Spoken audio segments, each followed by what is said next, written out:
योगी मैत्री इंस्टीट्यूट की इस सामान्य अध्ययन की श्रृंखला में आपका पुनः एक बार स्वागत है। भारतीय राज्य व्यवस्था और संविधान का अध्ययन कर रहे हैं हम लोग। अध्ययन की इस कड़ी में आज अध्याय 5 का 5वां दिन है, भाग 5 या 5वीं कक्षा। इसके पूर्व हम लोगों ने प्रवासी भारतीय लोगों के बारे में, उनकी नागरिकता के बारे में, प्रवासी भारतीय दिवस के बारे में पिछले भाग में, भाग 4 में अध्ययन किया था। अब हम लोग भाग 5 में हैं और भाग 5 में विदेशों में बसे भारतीय मूल के लोग, इनकी बात हो रही है। हाँ, जैसा कि हम लोगों ने OCI ओवरसीज सिटीजनशिप ऑफ के बारे में या PIOs person of Indian origin के बारे में पिछली कक्षा में बात की थी। अब उसी बात को और स्पष्ट करना है और जो संसद ने समय समय पर भारतीय मूल के लोगों के लिए विधियां बनाई हैं, उन विधियों कानूनों के बारे में जानना है। तो बात करते हैं कि विदेशों में बसे भारतीय मूल के लोग, इनकी 3 श्रेणियां बनाई गई हैं। यानी विदेशों में बसे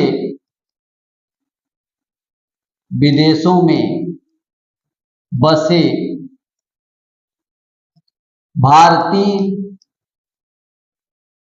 मूल के लोगों की, भारतीय मूल के लोगों की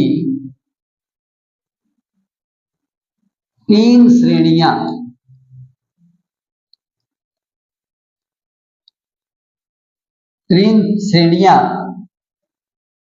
बनाई गई हैं। 3 श्रेणियां बनी। 3 श्रेणियां जो हैं वो कौन कौन सी हैं? तो पहली श्रेणी है अनिवासी भारतीय। कौन से लोग? पहली बात करेंगे अनिवासी भारतीय। इन लोगों की 3 श्रेणियां हैं।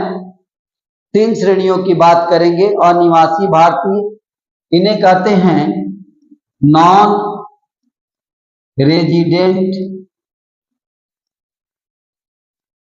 इंडियंस। यानी इनको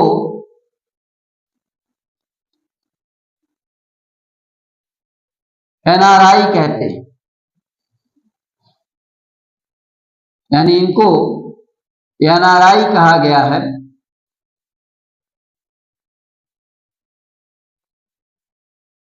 NRI नॉन रेजिडेंट इंडियन पहली श्रेणी है। 3 श्रेणियों में पहली श्रेणी है अनिवासी भारतीय की, नॉन रेजिडेंट इंडियन जिन्हें NRI कहते हैं। दूसरी है भारतीय मूल के व्यक्ति। दूसरी भारतीय मूल के व्यक्ति। यानी ये कौन लोग हैं? ये हैं पर्सन ऑफ इंडियन ओरिजिन। इनको क्या कहेंगे आप? Person of Indian origin. यानी इन्हें कहेंगे PIO। इन्हें क्या कहेंगे? PIO, person of Indian origin. दूसरी कैटेगरी हो गई। तीसरी कैटेगरी है भारत के सीमा पारीय नागरिक। तीसरी, भारत के सीमा पारीय, इन्हीं को हम लोग कल सीमा पारी या समुद्र पारी ये पिछली कक्षा में लिखे थे। तो भारत के सीमा पारी नागरिक, इनकी बात हो रही है। ये लोग हैं ओवरसीज सिटीजन, यानी ये कौन है? ओवरसीज सिटीजन्स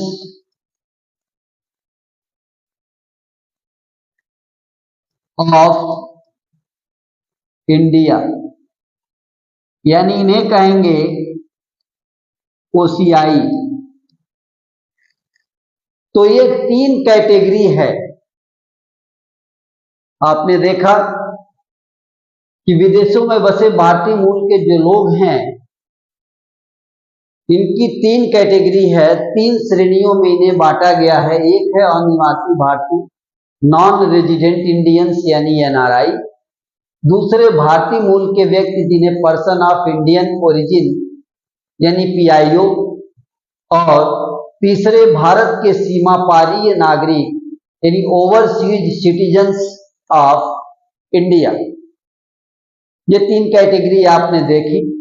अब इन तीनों कैटेगरी को हम लोग बारी बारी से समझ लें कि ये तीनों श्रेणियां क्या हैं, कौन से नागरिक इसके अंतर्गत आते हैं, उन नागरिकों के भारतीय नागरिकता को लेकर के क्या अधिकार हैं, क्या उनको मिला है, क्या उन्हें नहीं मिला है, क्या उनके लिए किए जाने योग्य है और क्या उनके लिए नहीं करना है। इन बातों का 1 बाय 1 हम लोग स्टडी कर लें। तो पहला अनिवासी भारतीय की बात हम लोग करेंगे इस श्रेणी में। अनिवासी भारतीय जिन्हें एनआरआई कहा गया है, एनआरआई।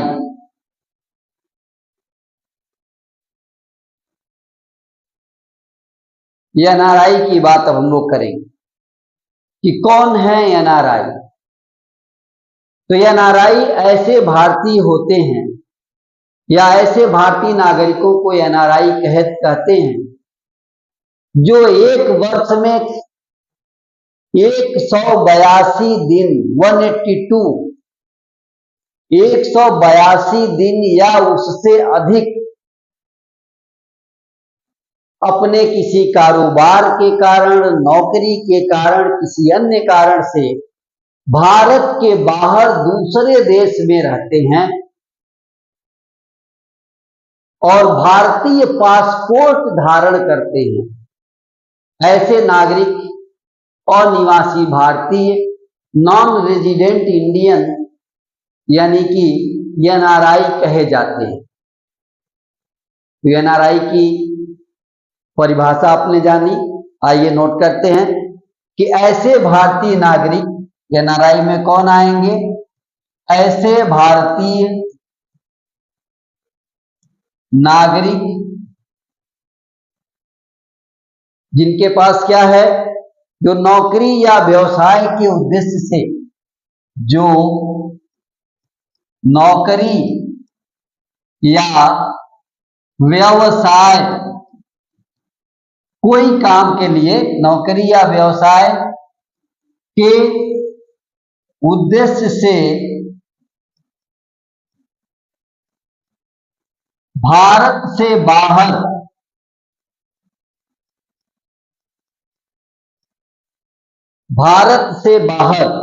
दूसरे देश में, भारत से बाहर वर्ष में कम से कम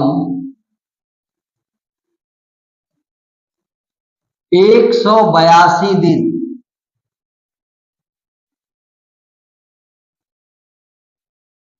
चलिए कम से कम यहां लिखना ठीक नहीं रहेगा, आप ऐसे ही कहिए कि वर्ष में 182 दिन। थोड़ा सा इसको करेक्ट कर लेते हैं, वर्ष में 182 दिन, वर्ष में 182 दिन या अधिक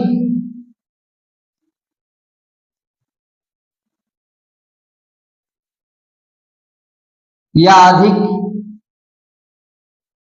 रहते हैं। ठीक है। साथ ही और भारतीय पासपोर्ट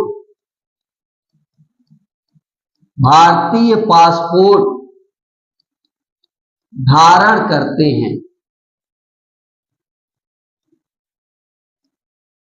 भारतीय पासपोर्ट धारण करते हैं।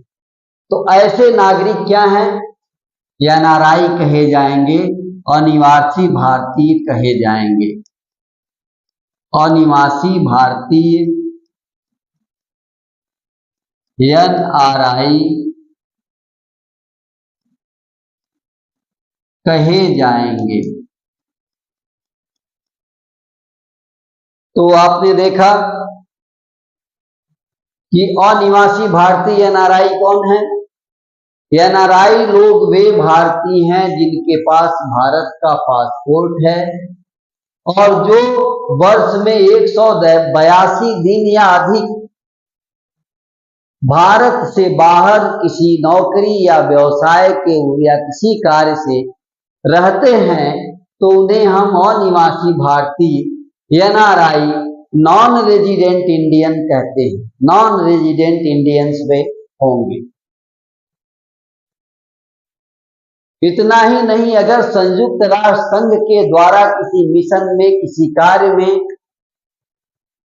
नागरिकों को योजित किया गया है, लगाया गया है, और वे नागरिक भी अगर 182 दिन से अधिक दिन तक भारत से बाहर किसी दूसरे देश में रहते हैं, तो वे भी एनआरआई यानी कि अनिवासी भारतीय ही कहे जाएंगे।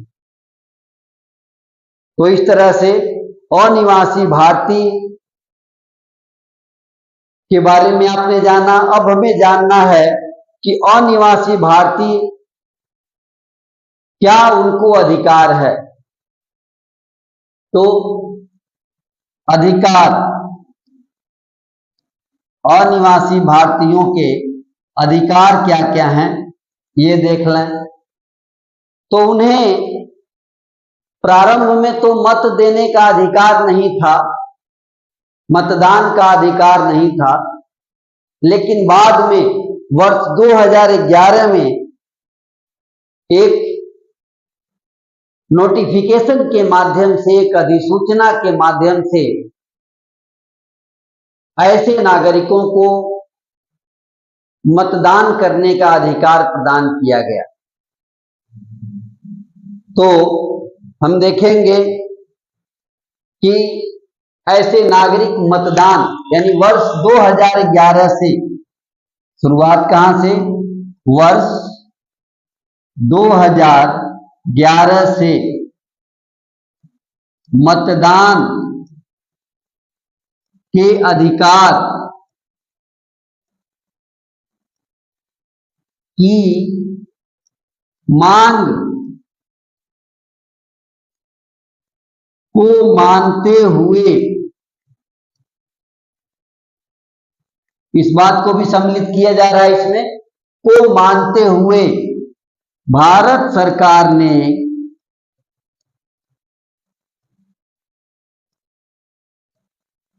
एक अधिसूचना द्वारा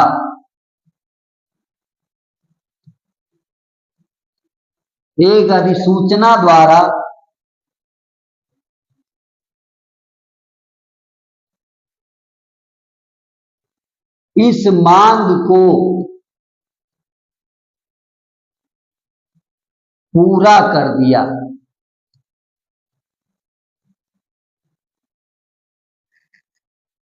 तो आपने देखा कि मतदान के अधिकार की मांग 2011, वर्ष 2011 से मतदान के अधिकार की मांग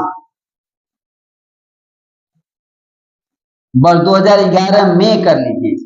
वर्ष 2011 में ये जो मांग की गई थी, उस पर वर्ष 2011 में एक अधिसूचना के माध्यम से इस मांग को मान लिया गया और मतदान का अधिकार अनिवासी भारतीयों को प्रदान कर दिया गया।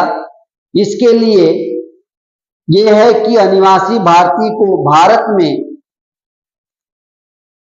भारत में मतदाता के रूप में पंजीकरण कराना होगा।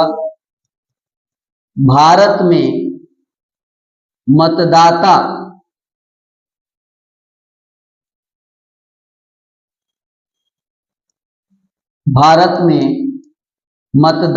के रूप में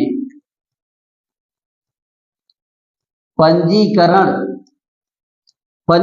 कराना होगा। पंजीकरण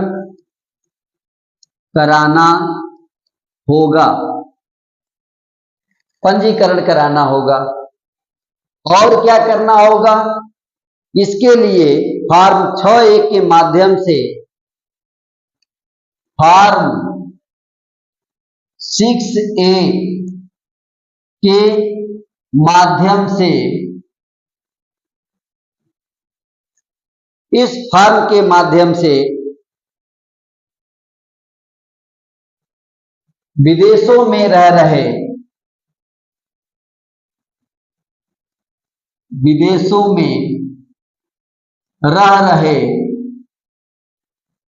अनिवासी भारतीयों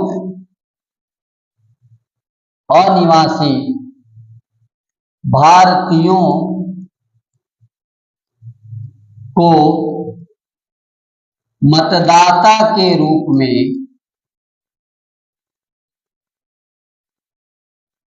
पंजीकरण का अधिकार मिला।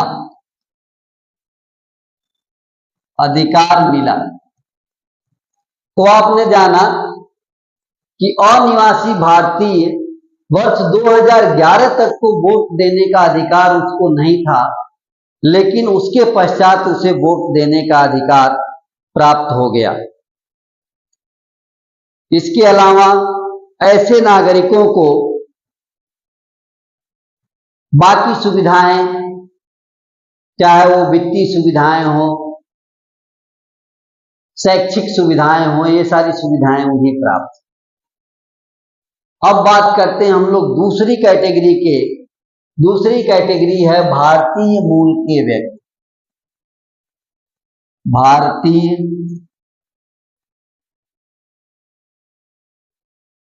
भारतीय मूल के व्यक्ति, इन्हें हम क्या कहते हैं? PIO, भारतीय मूल के व्यक्ति। अब तक बात हो रही थी NRI की, नॉन रेजिडेंट इंडियन की, अनिवासी भारतीय की। अब बात करेंगे हम लोग कि भारतीय मूल के जो व्यक्ति हैं, PIO हैं, उनकी बात अब करते हैं। PIOs की बात करते हैं। PIOs लोग कौन हैं? तो जो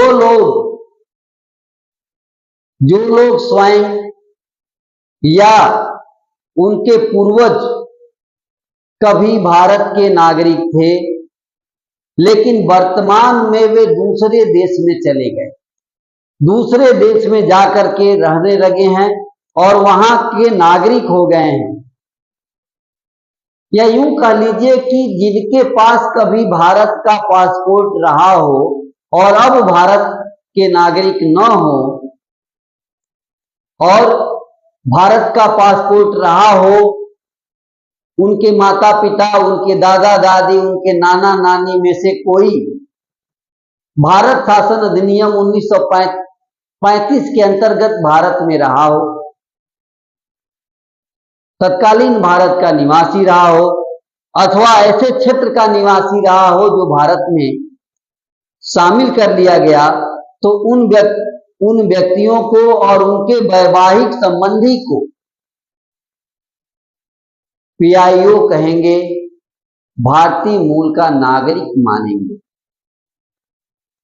तो कौन कौन है भारतीय मूल के नागरिक?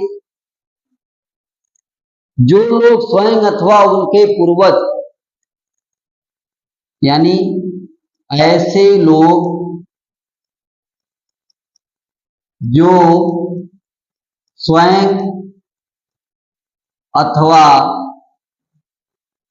उनके पूर्वज भारत के नागरिक रहे हो, भारत के नागरिक रहे हो,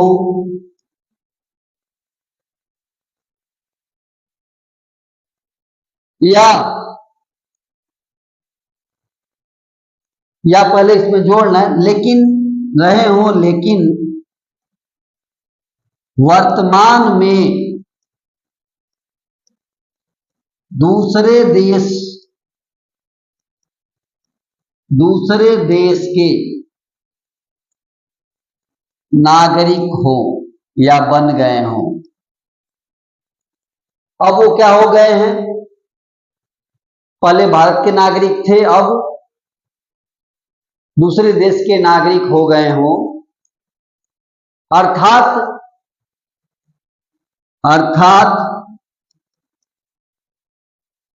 जिनके पास कभी भारतीय पासपोर्ट रहा हो, बात को एक एक समझते चलिए, जिनके पास कभी भारतीय पासपोर्ट रहा हो, मतलब वही हुआ कि जो भारत में रहे हो, भारतीय पासपोर्ट रहा हो, तथा जिनके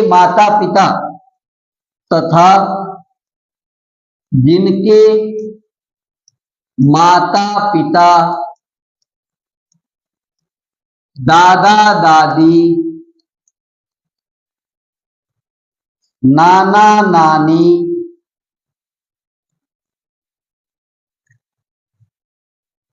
इन लोगों में से कोई भी भारत शासन अधिनियम नाना नानी में से कोई भी भारत शासन अधिनियम 1935 के अंतर्गत तत्कालीन भारतीय क्षेत्र का निवासी रहा हो, के अंतर्गत तत्कालीन भारतीय क्षेत्र का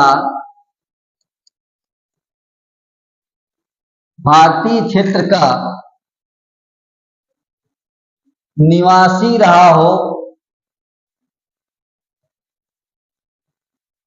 ठीक है। यानी भारत के क्षेत्र में वो रहा हो, तत्कालीन भारत का निवासी रहा हो, अथवा किसी ऐसे क्षेत्र का निवासी था, अथवा किसी ऐसे क्षेत्र का निवासी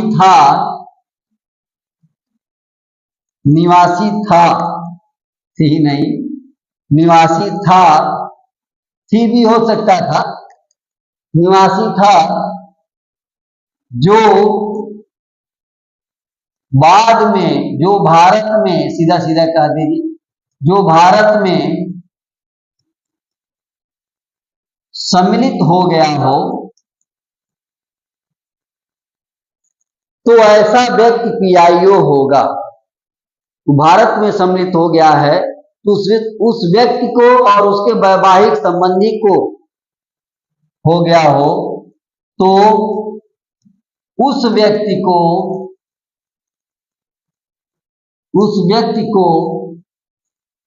तथा उसके वैवाहिक संबंधी को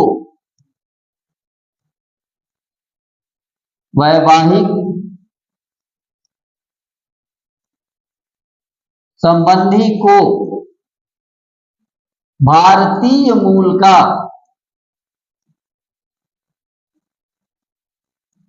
नागरिक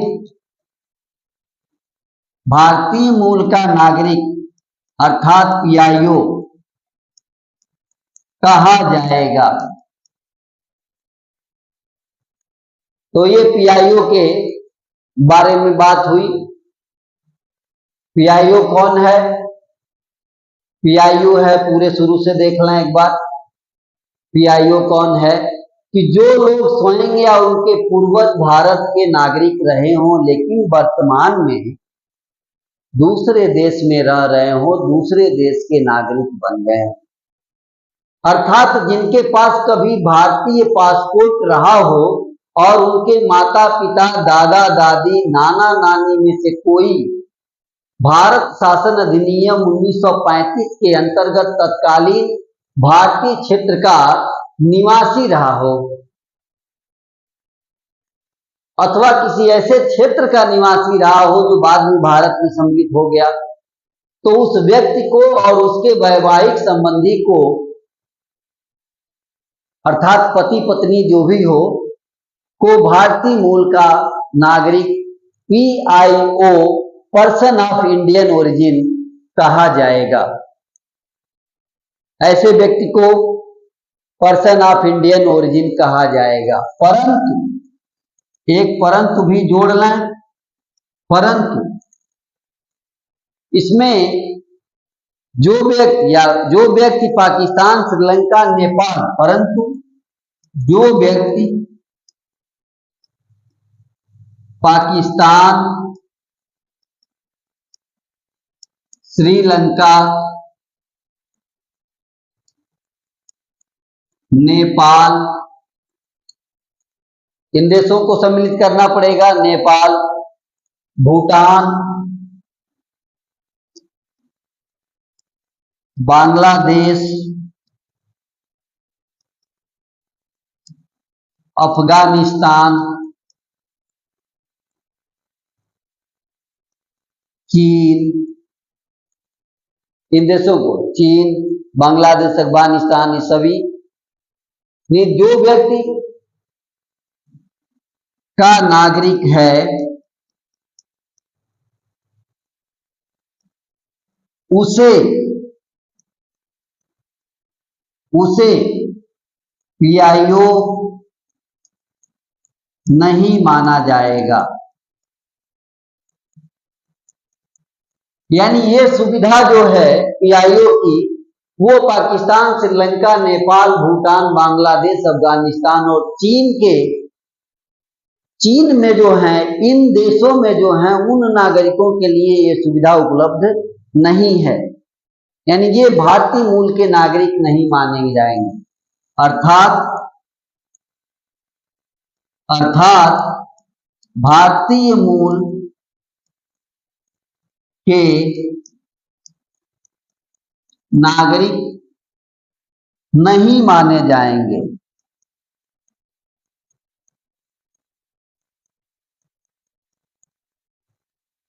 तो सभी देशों के लोग तो पीआईओ हैं, पर्सन ऑफ इंडियन ओरिजिन हैं। इन देशों के लोग पर्सन ऑफ इंडियन ओरिजिन नहीं हैं, पीआईओ नहीं हैं। ये बात हमें ध्यान रखना। यद्यपि पीआईओ की प्रक्रिया वर्ष 2002 में प्रारंभ की गई थी और 15 वर्षों के लिए जो है ये व्यवस्था, उन्हें ऐसे पासपोर्ट वीजा जारी किए गए जो 15 वर्षों तक काम आते थे। तो पीआईओ के अधिकार में थोड़ी सी बात जान लें। पीआईओ के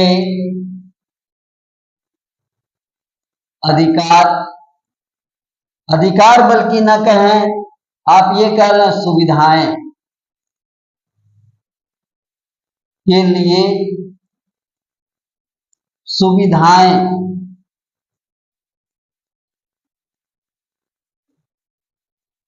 तो पीआईओ के लिए क्या सुविधाएं हैं?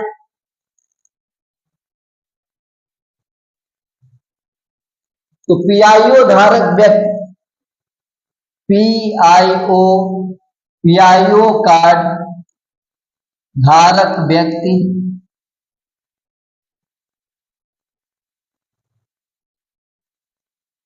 कार्ड जारी होने के कार्ड जारी होने के 15 वर्षों तक बिना वीजा के भारत आ सकता है। तो पीआईओ के लिए एक सुविधा कि उसके लिए वीजा की जरूरत नहीं है, बिना वीजा के ही वो 15 वर्षों तक भारत आ सकता है। और भारत आने के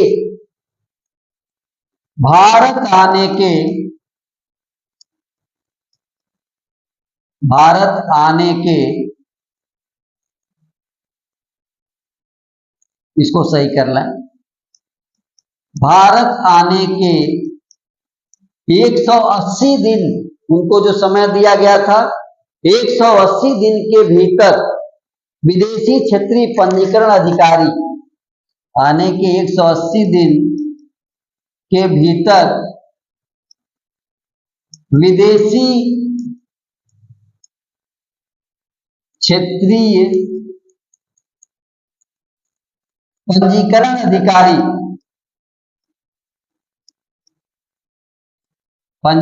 अधिकारी के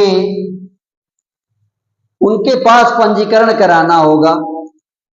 अधिकारी से पंजीकरण की छूट, अधिकारी से पंजीकरण की छूट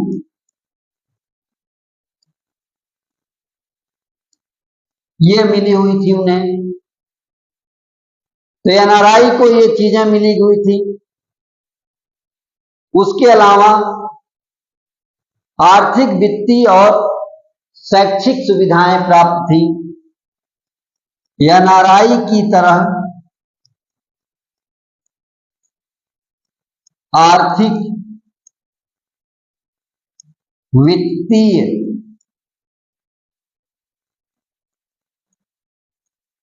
और शैक्षिक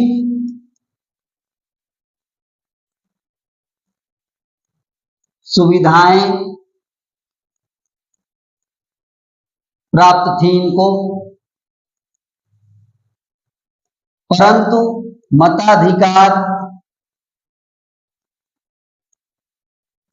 मताधिकार का अधिकार इन्हें नहीं था। चुनाव लड़ने, मतदान करने, जमीन खरीदने, मताधिकार, चुनाव लड़ने, जमीन खरीदने का अधिकार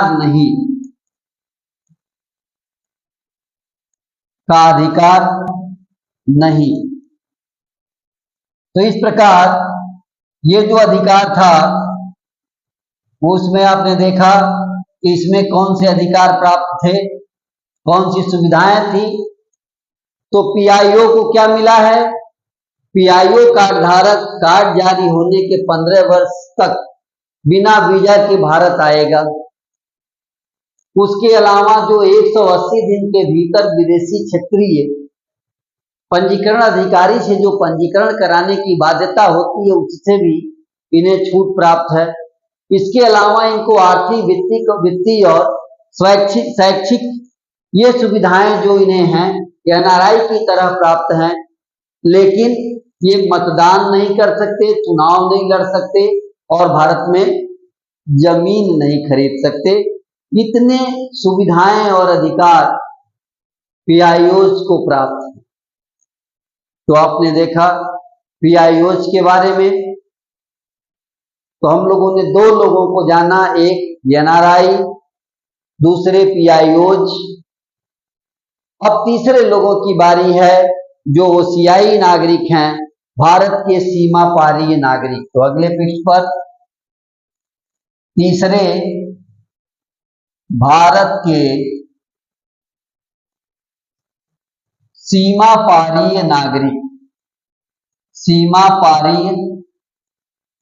नागरिक, इन्हें ओसीआई कहा गया। ओसीआई भारत के सीमा पारी नागरिक, overseas citizen of India, overseas citizen of India. तो नागरिकता अधिनियम 2005 के द्वारा जितने भी देश हैं सभी देशों में रह रहे भारतीय मूल के व्यक्तियों को ओसीआई कहा गया और उन्हें भारतीय नागरिकता प्रदान करने का प्रावधान करने की भी व्यवस्था की गई 2005 के अधिनियम में। बस बात इतनी थी कि वे जिस देश में रह रहे हों उस देश में दोहरी नागरिकता के प्रावधान हैं। तो ये देखेंगे नागरिकता अधिनियम 2005 के अंतर्गत नागरिकता अधिनियम 2005 के अनुसार अब इनकी बात हम लोग करते हैं। सभी देशों में रह रहे भारतीय मूल के व्यक्ति, सभी देशों में रह रहे भारतीय मूल के व्यक्ति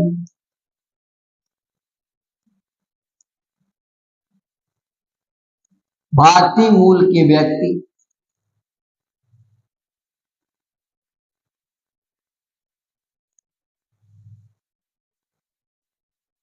को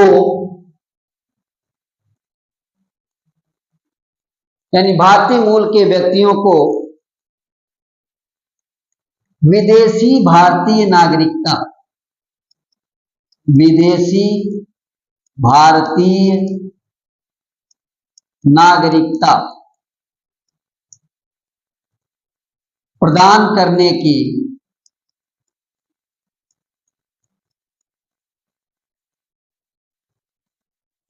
व्यवस्था की गई। सभी लोगों को इनकी व्यवस्था की गई, प्रावधान किया गया।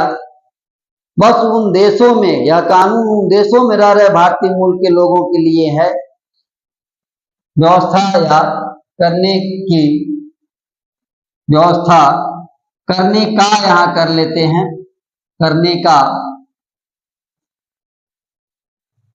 प्रावधान, करने का प्रावधान।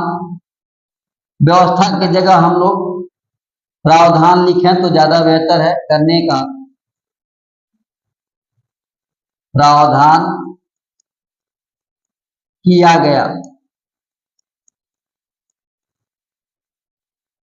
यानी सभी देशों में रह रहे भारतीय मूल के व्यक्ति को विदेशी भारतीय नागरिकता प्रदान करने का प्रावधान नागरिकता अधिनियम 2005 के अंतर्गत किया गया यदि वह व्यक्ति ऐसे देश में रह रहा है, यदि वह व्यक्ति ऐसे देश का नागरिक है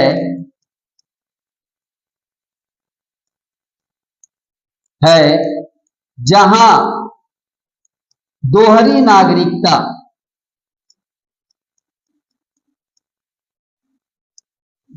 नागरिकता का प्रावधान है।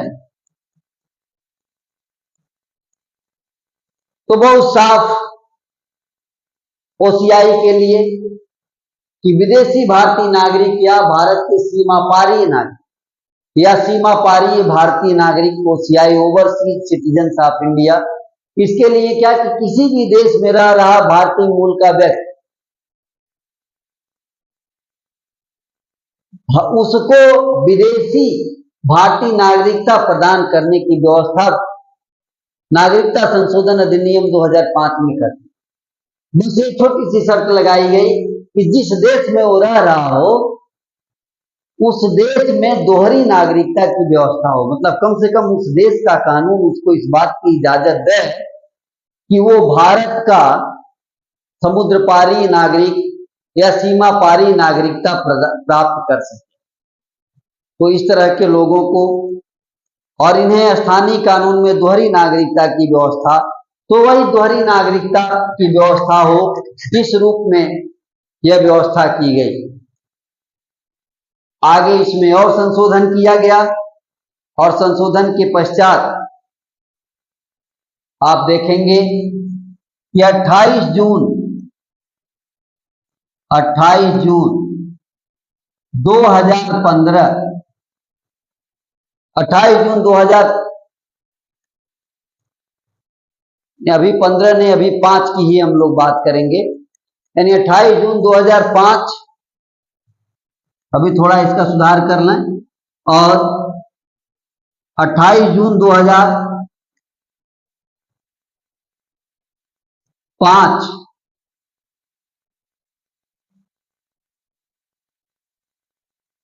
के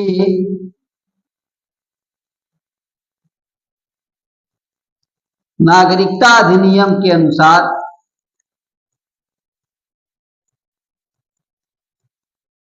नागरिकता अधिनियम के अनुसार फिर से इस बात को और स्पष्ट कर लेने की जरूरत है कि नागरिकता के अनुसार यह प्रावधान किया गया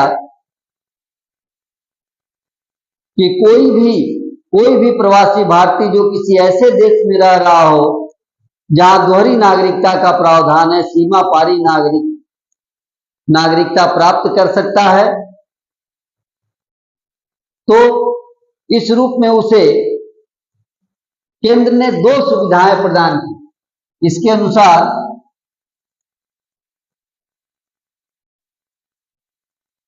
केंद्र सरकार ने 2 सुविधाएं प्रदान की। यह 2 सुविधाओं की बात उस अधिनियम के अनुसार, अधिनियम 2005 के अनुसार 2 सुविधाएं दी गई, यानी कि भारतीय मूल के व्यक्तियों, भारतीय मूल के व्यक्तियों या भारतीय मूल के व्यक्ति के रूप में पीआईओ कार्ड, एक, चाहे तो इसको 1 और 2 कर लें, और दूसरा अधिकार दिया गया विदेशी भारतीय नागरिक, विदेशी भारतीय नागरिक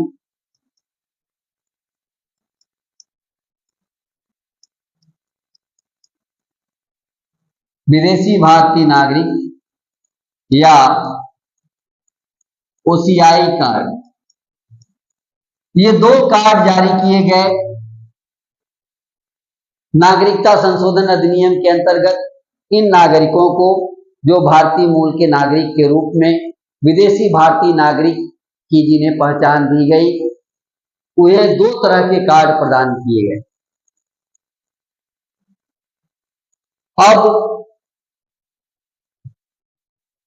चलते हैं हम लोग कि ये क्रम अगले 10 वर्षों तक चला,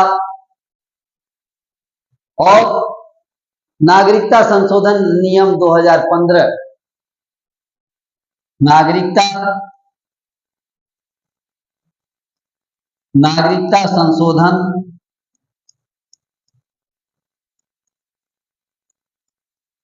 अधिनियम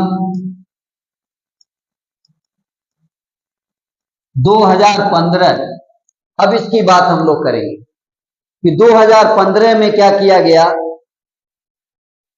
को पीआईओ और ओसीआई दोनों योजनाओं को एक साथ मिला दिया गया। तो नागरिकता संशोधन नियम 2015 के अंतर्गत पीआईओ तथा ओसीआई, पीआईओ तथा ओसीआई योजना का विलय कर दिया गया।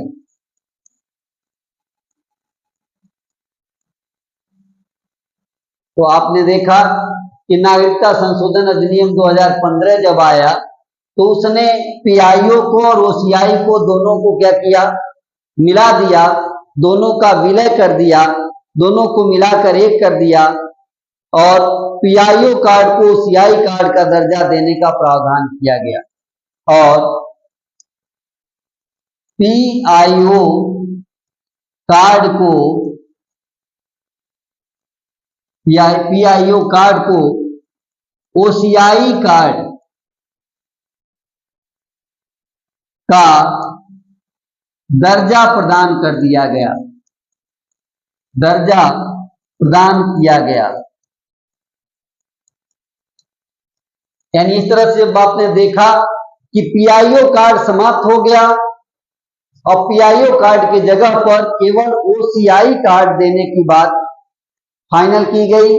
ओसीआई कार्ड के रूप में इस तरह से यह कानून केवल अब ओसीआई कार्ड का प्रावधान करता है। तो पीआईओ, ओसीआई, एनआरआई इन तीनों पर बात हुई। एनआरआई अलग है। 2015 आते आते पीआईओ और ओसीआई मिल करके ओसीआई हो गए। सारी बातों को अब केवल समुद्र पारी भारतीय नागरिक या विदेशी भारतीय नागरिक या origin of overseas citizenship of India, इसकी ही बात आप करेंगे। तो हम लोगों ने भारतीय मूल के लोगों के तीनों कैटेगरी को देखा। 3 कैटेगरी, एनआरआई की कैटेगरी, पीआईओ की कैटेगरी, ओसीआई की कैटेगरी। बाद में नागरिकता संशोधन अधिनियम 2015 के द्वारा ओसीआई और पीआईओ को मिला दिया जाता है और मिलाने के बाद केवल ओसीआई कार्ड धारक ही रह जाते हैं। पीआईओ को भी ओसीआई का दर्जा प्रदान कर दिया जाता है और इस प्रकार भारतीय मूल के नागरिकों को जो भी व्यवस्था कानून की सीमा के भीतर प्राप्त हैं उसे आपने देखा। अब आइए इन बातों को एक बार हम लोग तेजी से दोहरा लेते हैं क्लास समाप्त होने से पहले। तो आज बात होनी थी विदेशों में बसे भारतीय मूल के लोगों की और इसमें सबसे पहले यह हुआ कि विदेशों में बसे भारतीय मूल के लोगों की 3 श्रेणियां बना दी गई। अनिवासी भारतीय की एक श्रेणी जिसे नॉन रेजिडेंट इंडियन यानी एनआरआई कहा गया। दूसरी श्रेणी थी भारतीय मूल के व्यक्ति यानी पर्सन ऑफ इंडियन ओरिजिन जिन्हें पीआईओ कहा गया और तीसरी श्रेणी थी भारत के सीमा पारी नागरिक जिन्हें ओवरसीज सिटीजन ऑफ इंडिया यानी ओसीआई कहा गया। इन 3 कैटेगरी को हमें बारी बारी देखना है कि ये तीनों कौन हैं। शुरुआत करते हैं हम लोग अनिवासी भारतीय से, नॉन रेजिडेंट इंडियंस से, एनआरआई से। तो इसे देखते हैं कि ऐसे सभी भारतीय नागरिक जो नौकरी या व्यवसाय करने के लिए भारत से बाहर 182 दिन या उससे अधिक रह रहे हैं और उनके पास भारतीय पासपोर्ट है तो ऐसे नागरिक एनआरआई कहे जाएंगे। ध्यान रहे कि संयुक्त राष्ट्र संघ अपने विशेष अभियानों में तमाम ऐसे नागरिकों को भारत के बाहर भेजता है। अगर ऐसे नागरिक भी 182 दिन से अधिक रहते हैं तो भी एनआरआई ही कहे जाएंगे। एनआरआई लोगों के क्या अधिकार हैं, क्या सुविधाएं हैं? तो वर्ष 2001 में 11 में मतदान करने का अधिकार प्रदान कर दिया गया। ये सबसे महत्वपूर्ण बात है क्योंकि 2011 के पहले उन्हें मतदान करने का अधिकार प्रदान नहीं था। तो 2011 में तमाम मांग के बाद 2011 में उन्हें संसद ने मतदान करने का अधिकार एक अधिसूचना के माध्यम से दे दिया। इसके लिए उन्हें भारत में मतदाता के रूप में पंजीकरण कराना होता है और फॉर्म 6A के माध्यम से वे पंजीकरण करा करके मतदाता बनते हैं। तो एनआरआई के बारे में आपने देखा, अनिवासी भारतीय, उनको सारे अधिकार प्राप्त हैं, यहां तक कि मतदान के भी अधिकार उन्हें प्राप्त हैं। अब दूसरे प्रकार के भारतीय मूल के नागरिक जिन्हें PIO, person of Indian origin, हम लोगों ने नाम दिया। तो पर्सन ऑफ इंडियन ओरिजिन कौन है, तो जानना ये व्यापक है। ऐसे लोग जो खुद स्वयं या उनके पूर्वज भारत के नागरिक रहे हों लेकिन वर्तमान में दूसरे देश के नागरिक हो गए, अर्थात जिनके पास कभी भारत का पासपोर्ट रहा हो या फिर उनके माता पिता, दादा दादी, नाना नानी में से कोई भी भारत शासन अधिनियम 1935 के अंतर्गत तत्कालीन भारतीय क्षेत्र का निवासी रहा हो, अथवा किसी ऐसे क्षेत्र का निवासी रहा हो जो बाद में भारत में सम्मिलित हो गया हो, और उस व्यक्ति को तथा उसके वैवाहिक संबंधी को, दोनों को पीआईओ कहा जाएगा, भारतीय मूल का नागरिक कहा जाएगा, पर्सन ऑफ इंडियन ओरिजिन कहा जाएगा। अब ये देखना है कि पीआईओ को क्या क्या सुविधाएं प्राप्त हैं, लेकिन सबसे पहले यहां पर एक परंतु भी है, एक परंतु है। परंतु जो व्यक्ति पाकिस्तान, श्रीलंका, नेपाल, भूटान, बांग्लादेश, अफगानिस्तान, चीन का नागरिक होगा, भले उसके दादा दादी, उसके लोग भारत के नागरिक रहे हों, उसे भारतीय मूल का नागरिक नहीं माना जाएगा। तो पीआईओ में इन देशों के नागरिक सम्मिलित नहीं होंगे। अब आगे बढ़ के देखते हैं कि पीआईओ के लिए सुविधाएं क्या है। तो पीआईओ कार्ड धारक व्यक्ति जो है, उसे कार्ड जारी होने के 15 वर्षों तक वह भारत में बिना वीजा के आ सकता है। उसके अलावा 180 दिन भारत में रहने के दौरान 180 दिन के भीतर जो विदेशी क्षेत्रीय पंजीकरण अधिकारी से जो पंजीकरण कराना होता है, उसकी भी उन्हें छूट प्राप्त है। इसके अलावा एनआरआई की तरह आर्थिक, वित्तीय और शैक्षिक सुविधाएं भी उन्हें प्राप्त होंगी, जैसे एनआरआई को प्राप्त होंगी। बस अंतर इतना है कि वो मतदान नहीं कर सकते, चुनाव नहीं लड़ सकते और जमीन नहीं खरीद सकते। तो पीआईओज को ढेर सारे सुविधाएं प्राप्त हैं। अब तक हम लोगों ने पीआईओज को देखा। अब तीसरे प्रकार के भारत के सीमा पारी नागरिक की बात करें। भारत के सीमा पारी नागरिक overseas citizen of India, overseas citizens of India, OCI. तो इसके लिए नागरिकता अधिनियम 2005 के अनुसार सभी देशों में रह रहे भारतीय मूल के व्यक्तियों को विदेशी भारतीय नागरिकता प्रदान करने का प्रावधान किया गया। 2005 के अधिनियम के अनुसार सभी जितने भारतीय मूल के लोग हैं और किसी भी देश में रह रहे हैं, उन्हें विदेशी भारतीय नागरिकता प्रदान करने का प्रावधान किया गया, यदि वह व्यक्ति देश का, ऐसे देश का नागरिक है जहां दोहरी नागरिकता की व्यवस्था है, जहां दोहरी नागरिकता का प्रावधान है। यहां भी पाकिस्तान, बांग्लादेश को मनाही है। 28 जून 2005 के नागरिकता अधिनियम के अनुसार अब इन्हें क्या दिया गया, केंद्र सरकार ने जो सुविधाएं प्रदान की, वो सुविधाएं क्या हैं कि भारतीय मूल के व्यक्ति के रूप में पीआईओ कार्ड इन्हें जारी होता है और विदेशी भारतीय नागरिक या ओसीआई कार्ड जारी होता है। ये दो सुविधाएं इन्हें प्रदान हो रही है। इस तरह से थोड़ा और आगे बढ़ते हैं, 2005 के अधिनियम से थोड़ा आगे बढ़ें और अब आए 10 साल बाद 2015 का अधिनियम, नागरिकता संशोधन अधिनियम 2015 के अंतर्गत नई बात क्या होती है कि पीआईओ और ओसीआई योजना का विलय कर दिया जाता है, दोनों को आपस में मिला दिया जाता है और पीआईओ कार्ड को ओसीआई कार्ड का दर्जा प्रदान कर दिया जाता है। अब पीआईओ नाम का कार्ड खत्म हो गया है। अब केवल और केवल overseas citizens of India, Bharat के समुद्र पारी नागरिक या विदेशी भारतीय नागरिक की ही बात अब केवल रह गई है, ओसीआई। तो आज की कक्षा में हम लोगों ने भारतीय मूल के विदेशों में बसे लोगों के बारे में अध्ययन किया। संसद द्वारा समय समय पर उनके बारे में जो कानून बनाए हैं, उन्हें सुविधाएं और रियायतें दी गई हैं, उनके बारे में पढ़ा। अब इसके बाद हम लोग नागरिकता संशोधन कानून के बारे में अगली कक्षा में पढ़ेंगे। आज के लिए बस इतना ही। धन्यवाद।